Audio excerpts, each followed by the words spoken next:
So Bitdeer September update numbers mined 452 Bitcoin, a 20.5% increase month over month.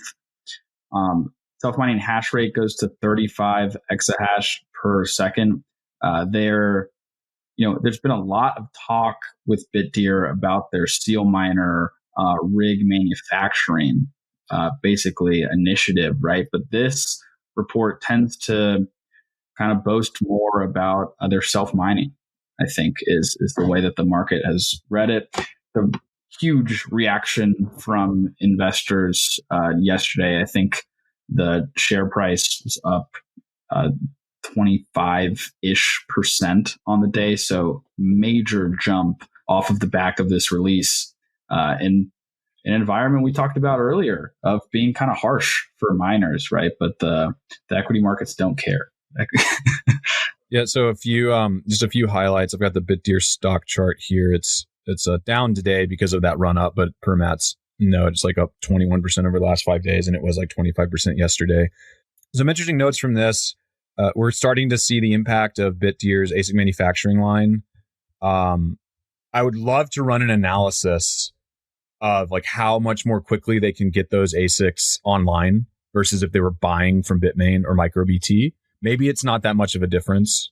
Maybe Nick can speak to that in a second. Yeah.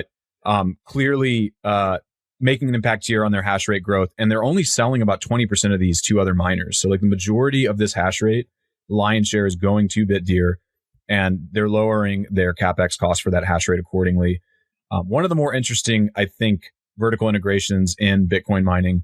But the other big thing, I think, the reason why Bitdeer was rallying so much on this news is they also announced in that production update that they plan to have a PowerShell online for AI and HPC co-location sometime in 2026. And I think it's Q1 of 2026. And they estimate that they will earn $2 billion in annual recurring revenue from that.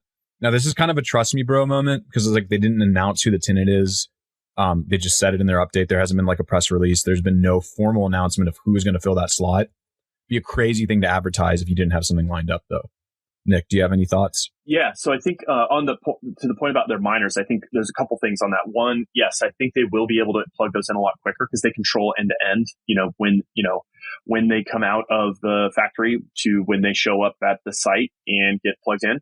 Also, I think their costs are going to be significantly lower. Obviously, they had to expend a bunch of CapEx up front to make those machines, to like build the processes and, put down the deposits for the chips and all the CapEx that goes into it. But actually manufacturing the machines, probably very, very cheap relative. So they're probably printing really cheap machines right now, which is a huge win for them. So they're, all that CapEx that they spent up front is now reaping all those benefits. And I think that's going to even optimize with their new series. They're going to have A3s or A3 Pro coming soon, and I think that's all going to kind of feed into the Bitdeer flywheel.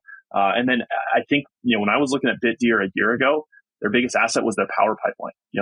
They had a massive power pipeline, and they're really starting to monetize that now. So I think the sky's the limit for Bitdeer. I think it's one of the better bets in the space just because of that total vertical integration.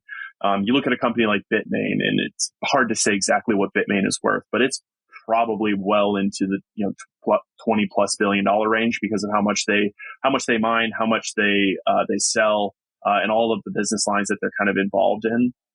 I can see Bitdeer kind of running that playbook, but in a little bit more transparent way on U.S. public markets. So I think the sky's the limit for Bitdeer. Not financial advice, but not financial advice. No, I'm just throwing that in there. Them as a company, there's a lot that they can do. So thanks for watching. Be sure to like and subscribe to the channel so you don't miss any of the episodes we put out. Also, check us out on Spotify, Apple, and elsewhere.